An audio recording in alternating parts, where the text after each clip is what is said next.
नमस्कार, बहुत बहुत स्वागत है आपका देश न्यूज के खास कार्यक्रम ब्लैक बॉक्स में। मैं हूं आपके साथ निशा और आज के ब्लैक बॉक्स में हम बात करेंगे नेताजी के प्लान क्रैश का आखिरकार राज क्या था।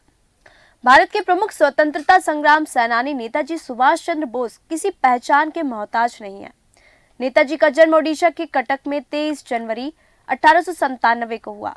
एक संपन्न बंगाली परिवार से ताल्लुक रखने वाले बोस के 7 भाई और 6 बहनें थी। उनके पिता का नाम जानकीनाथ बोस और माता का नाम प्रभावती देवी था। नेताजी सुभाष चंद्र बोस ने अपना पूरा जीवन देश की सेवा करते करते ही बिता दिया। वो उस समय हीरो के रूप में सामने आए थे जब देश आजादी के लिए लड़ाई कर रहा था। उन्होंने ही अंग्रेजों की गुलामी का नकारने के बाद आजाद हिंद फौज की स्थापना की। उनकी पूरी लाइफ किसी फिल्म से कम नहीं है, चाहे उनकी लव लाइफ के बारे में बात करें या फिर अंग्रेजों के खिलाफ खड़े होने की। उनकी लाइफ के हर पहलू पर एक किस्सा जुड़ा होगा। उनके जीवन में कई चीजें काफी रहस्यमयी रही हैं। खास तौर पर जब बात होती है उनकी मृत्यु की, तो ये रहस्य आज भी जस का तस बना है कि आखिर नेताजी की मौत हुई कैसे। इतने सालों के बाद भी ये रहस्य आज भी बरकरार है। 18 अगस्त 1945 के दिन नेताजी सुभाष चंद्र बोस के विमान हादसे की खबर ने भारत में हर किसी को जबरदस्त झटका दिया। हर कोई सदमे में था। हालांकि इस हादसे की खबर जापान ने हादसे के 5 दिनों बाद सार्वजनिक की थी, ऑफिशियल की थी, पब्लिकली की थी। अब तक ये रहस्य बना हुआ है कि नेताजी का विमान हादसा भी था या केवल एक गढ़ी हुई खबर थी। बहुत सी किताबें और नेताजी की जो करीबी हैं वो कहते हैं कि जापानियों ने सुभाष चंद्र बोस को अंग्रेजों से बचाने के लिए और उन्हें सुरक्षित अज्ञात स्थान तक पहुंचाने के लिए विमान हादसे की कहानी बनाई। अब सच्चाई क्या है ये तो किसी को नहीं पता। भारत में नेताजी के निधन के रहस्य को जानने के लिए 3 जांच आयोग बने। उसमें 2 जांच आयोग कहते हैं कि उनका जो डेथ हुई थी, उनकी जो निधन हुआ था वो विमान हादसे में हुआ, जबकि तीसरा और आखिरी बना जस्टिस मनोज मुखर्जी जांच आयोग कहता है कि उनका विमान जो है वो हादसे में नहीं हुआ था, उनकी जो मृत्यु थी वो हादसे में नहीं हुई थी। आपको बता दें कि जो भी हो, हालांकि सुभाष के लिए अगस्त की शुरुआत, आपको बता दें कि 18 अगस्त तक के दिन वो बहुत बिजी और तनाव भरे थे। वो लगातार यात्राएं कर रहे थे, मीटिंग कर रहे थे और अपने साथियों के साथ आगे की योजना बना रहे थे, आगे का प्लान बना रहे थे। दूसरे विश्व युद्ध में जापान की आत्मसमर्पण की घोषणा के बाद उनके आगे रास्ते जो थे वो काफी कठिन अवश्य हो गए थे। हम जानते हैं कि 17 अगस्त 1945 को वो कहाँ थे, उनकी मनोस्थिति क्या थी, उनकी कहाँ जाने की योजना थी, वो कहाँ जाने वाले थे। 16 अगस्त की उस मध्य रात को आखिरकार ऐसा क्या हुआ। 16 अगस्त की मध्य रात में उन्होंने बैंकॉक में सैन्य अधिकारियों और स्थानीय लोगों के साथ भोजन किया। रात के खाने के बाद बॉस ने अफसरों को इकट्ठा किया। नेताजी को सिगरेट और कॉफी पीने का काफी शौक था। सुबह 5 बजे तक उनका दोनों का जो सिलसिला था मीटिंग का वो शुरू हो गया। उन्होंने अफसरों से कहा, यद्यपि हमें समर्पण करना है, लेकिन हम भारत की स्वतंत्रता की लड़ाई लड़ते रहेंगे। हार के बारे में मत सोचिए, बल्कि अपनी उपलब्धियों की ओर देखिए, गरिमा बनाकर रखिए, एक मकसद के लिए तैयार रहिए। INA यानी कि इंडियन नेशनल आर्मी ने भारतीय जनता में एकता की भावना पैदा कर दी। ऐसा जोश भारत में दिखा जा रहा था उस वक्त, ऐसा जोश भारतीयों में दिख रहा था जो पहले शायद कभी नहीं देखा गया। बात सही थी। बहुत कम लोगों के साथ भी बॉस ने अंग्रेजों के उस मिथक को तोड़ दिया था कि तमाम धर्मों के एक जमीन पर होने से भारतीय कभी एक साथ नहीं हो सकते। बॉस की सेना में तकरीबन सभी धर्मों के लोग थे। बैंकॉक से साइगॉन के लिए रवाना हुए 17 अगस्त 1945 की सुबह नेताजी जब बैंकॉक हवाई अड्डे से रवाना हुए तो सभी की आंखों में आंसू थे। अब वह बैंकॉक से साइगॉन जा रहे थे। उनके दल में कुछ लोग और बढ़ गए थे। लोग इतने थे कि वो जहाजों में सवार हुए।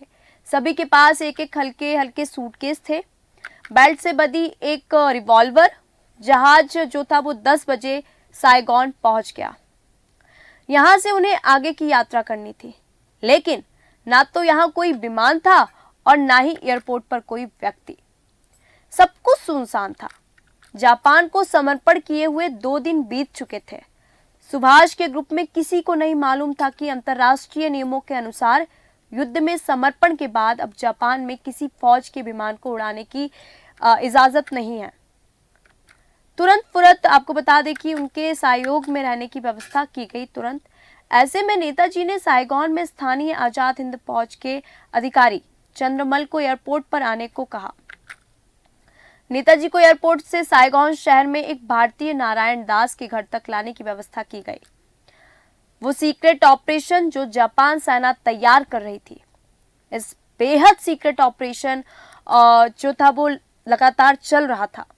नेताजी के साथ विमान में आए 2 उच्च जापानी सैन्य अधिकारी एयरपोर्ट से जापानी सेना के दक्षिण पूर्वी भाग के सुप्रीम सैन्य कमांडर फील्ड मार्शल काउंट तराउची से मिलने चले। दरअसल यही लोग आपस में मंत्रणा कर रहे थे कि तय करने वाले थे कि नेताजी को उनकी अज्ञात यात्रा में कहां कैसे पहुंचाया जाए। ये पूरा सब कुछ इतना सीक्रेट था कि शायद नेताजी के सहयोगियों को भी इसकी भनक नहीं थी। केवल सुभाष ही जानते थे कि आगे क्या होने वाला है। उन्हें अब जो विमान मिलेगा वो उनको कहां पहुंचाएगा, उसके बाद वो कहां जाएंगे। नेताजी के सहयोगियों को इसके बारे में पता नहीं था। अब की बार जब नेताजी साइगोन में आए तो ये शहर विश्व युद्ध की लड़ाई के बाद वीरान पड़ा हुआ था। बॉस दरअसल सोवियत संघ जाना चाहते थे, लेकिन ये ऑपरेशन कैसा होना है इसकी जानकारी उनके सहयोगियों को भी नहीं थी। आपको बता दें, अलबत्ता सहयोगियों को ये जरूर मालूम था कि नेताजी को जापान का कोई विमान सोवियत सीमा तक छोड़ेगा। उसके बाद जापान में कौन आजाद हिंद फौज सरकार और फौज का प्रभार लेगा, वो नाम भी नेताजी ने जापान सरकार को ही बता दिया था। क्या सुभाष जानते थे कि उनके लिए क्या योजना है? आपको बता दें, लेखक जो हैं, काफी प्रसिद्ध लेखक है संजय श्रीवास्तव की किताब में सुभाष बोस की अज्ञात यात्रा के अनुसार फील्ड मार्शल तराउची सुभाष का अच्छा दोस्त और प्रशंसक भी थे। इसलिए वो खुद चाहते थे कि सुभाष की जितनी मदद की जा सकी वो करेंगे।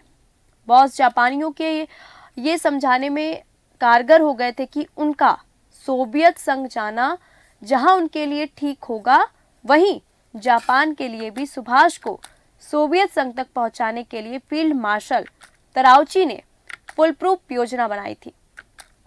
लेकिन ये बात साफ तौर पर बॉस भी नहीं जानते थे कि विमान का रूट क्या रहने वाला है और उन्हें कैसे सोवियत सीमा तक छोड़ा जाएगा। 17 अगस्त की रात जापानी सेना का एक अफसर नेताजी के पास पहुंचा। उसने बताया कि जो विमान उन्हें लेकर जाएगा उसमें केवल एक सीट ही उपलब्ध कराई जाएगी। जब नेताजी ने विमान के रूट को पूछा तो ये जानकारी उसके पास भी नहीं थी।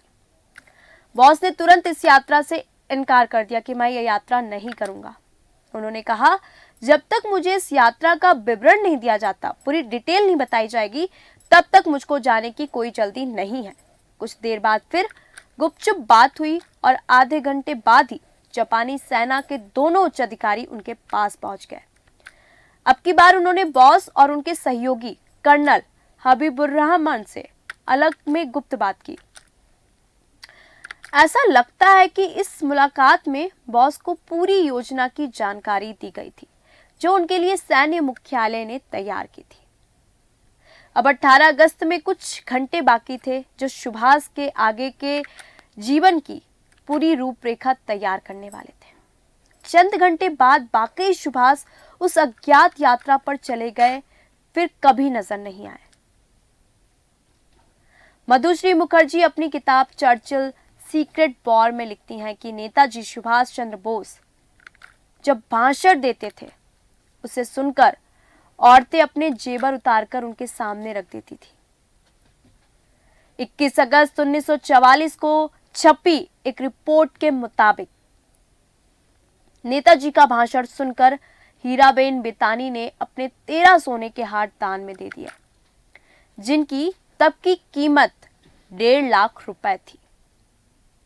हबीब साहिब नाम के एक रईस हुआ करते थे। उन्होंने INA यानी कि इंडियन नेशनल आर्मी के फंड में 1 करोड़ की प्रॉपर्टी जमा कर दी थी। वहीं रंगून के एक व्यापारी BK नादर ने आजाद हिंद बैंक में 42 करोड़ रुपए और 2800 सोने के सिक्के दान किए थे। नेताजी नहीं चाहते थे कि आजाद हिंद की जो अंतरिम सरकार जापान पर निर्भर रहे, इसलिए चंदा जमा करने की मुहिम लगातार चलाई जा रही थी। ऐसी एक मुहिम जनवरी 1945 में चलाई गई। मौका था नेताजी के जन्मदिन का। इस मौके पर नेताजी को सोने में तौला गया। 1 हफ्ते तक चले समारोह में 2 करोड़ रुपए और लगभग 80 किलो सोना इकट्ठा हो चुका था। अब आखिरकार बात ये आती है कि आखिरकार ये पूरा खजाना जो था वो गया कहाँ? द्वितीय विश्व युद्ध के बाद जापान ने सारे दस्तावेज नष्ट कर दिए थे, इसलिए नेताजी अपने साथ कितना सोना लेकर चले गए थे, इसे लेकर सिर्फ प्रत्यक्षदर्शियों के बयान से अंदाजा लगाया जा सकता है। IIL के एक सदस्य पंडित रघुनाथ शर्मा के अनुसार इस खजाने की कीमत तब करीब 1 करोड़ के आसपास रही होगी, लेकिन जो भारत पहुंचा वो सोना इससे कहीं कम था। 1947 में संपर्क मिशन के रूप में एक कमेटी टोक्यो गई थी। इस कमेटी के एक सदस्य बेंगल रामा राव ने तब विदेश मंत्रालय को एक खत लिखा, जिसमें INA के खजाने के साथ हेरा फेरी की बात भी दर्ज की गई थी। खत में M राममूर्ति पर गबन के इल्जाम लगाए गए थे। राव के अनुसार टोक्यो में जापानी और भारतीय लोगों के बीच तब ये एक बड़ा मुद्दा था और वहां लगातार ये शिकायत की जा रही थी कि युद्ध से बर्बाद हुए जापान में राममूर्ति 2-2 सीडान कैसे चला रहे हैं। हालांकि सरकार की तरफ से तब इस मामले में कोई खास इंटरेस्ट नहीं दिखाया गया। इसके बाद मई 1951 में एक और मिशन जापान पहुंचा, जिसे लीड कर रहे थे KK चत्तुर। चत्तुर ने इस खजाने से जुड़े एक और शख्स पर उंगली उठाई, जो कथित तौर पर छुट्टी के लिए टोक्यो पहुंचे थे। इनका नाम था S.A. अय्यर। अय्यर ने चत्तुर को बताया कि वो भारत सरकार के मिशन पर टोक्यो आए हैं। यहाँ उन्हें 2 चीजें वेरीफाई करनी थी। पहली कि टोक्यो के रैंकोजी मंदिर में रखी अस्थियां नेताजी की हैं या नहीं। दूसरा, उन्हें नेताजी के प्लेन से रिकवर किया गया सोना भारत लाना था। तब विदेश मंत्रालय को भेजी अपनी रिपोर्ट में चैतुर ने लिखा कि स्थानीय भारतीय अय्यर के लौटने से बहुत गुस्सा है। मूर्ति भाइयों से उनका संबंध भी उन्हें शक के दायरे में लाता है। स्थानीय लोगों का कहना था कि राममूर्ति और अय्यर का सोने के गायब होने से कुछ ना कुछ लेना देना है। खजाने की लूट आखिरकार हुई कैसी? आपको बता दें, चैतुर का मानना था कि अय्यर ने टोक्यो जाकर खजाने की बंदरबाट की थी। 1953 में विदेश मंत्रालय में अंडर सेक्रेटरी के तौर पर काम कर रहे RD साठे ने भी इस मामले से जुड़ा एक सीक्रेट नोट सरकार के साथ साझा किया। साठे ने भी अय्यर और राममूर्ति की गतिविधियों को शक के दायरे में खड़ा किया। साठे का कहना था कि खजाने का एक बड़ा हिस्सा साइगॉन में ही है। इसी बीच ऐसे अय्यर ने एक और बात बताई। उन्होंने बताया कि खजाने का कुछ हिस्सा उनके पास साइगॉन में है, लेकिन ये सोना कुल 300 ग्राम ही था, जिसे अय्यर ने सरकार के पास जमा करवा दिया। अंत में 1956 में सरकार ने दबाव में आकर एक जांच कमेटी बनाई, लेकिन इस कमेटी से भी खजाने को लेकर बात साफ नहीं हुई। वहीं 1971 में जस्टिस GD खोसला को जांच कमीशन का जिम्मा सौंपा गया। जापान में रहने वाले 2 भारतीय इस कमेटी के आगे पेश हुए। इन दोनों ने भी दावा किया कि खजाने की लूट खसौट हुई है। टोक्यो के एक पत्रकार KB नारायण ने कमीशन के सामने दावा किया कि 1945 में अय्यर जापान आए। उन्होंने राममूर्ति को सोने से भरे 2 सूटकेस दिए। खोसला कमीशन ने माना कि खजाने में गबन किया गया है, लेकिन सबूत न मिलने के कारण मामला अधूरा ही रह गया। तो आज के खास कार्यक्रम ब्लैक बॉक्स में हमने आपको बताया कि आखिरकार नेताजी के प्लान क्रैश का राज क्या था। सुभाष चंद्र बोस की जो मौत मिस्ट्री थी वो क्या थी? आखिरकार कैसे हुई थी सुभाष चंद्र बोस की मौत? क्या प्लेन क्रैश के बाद भी जीवित थे सुभाष? ये प्रश्न जो है वो आज भी लोगों के दिलों में खड़ा है। और आज नेताजी सुभाष चंद्र बोस की 127वीं जयंती है और उनसे जुड़े कुछ रोचक पहलू, कुछ रोचक तथ्य, उनकी मृत्यु से जुड़े, उनके जीवन से जुड़ी तमाम जानकारी हमने दी। ब्लैक बॉक्स में मिलेंगे फिर इसी मुद्दे के साथ। देखते रहिए देश न्यूज़। नमस्कार।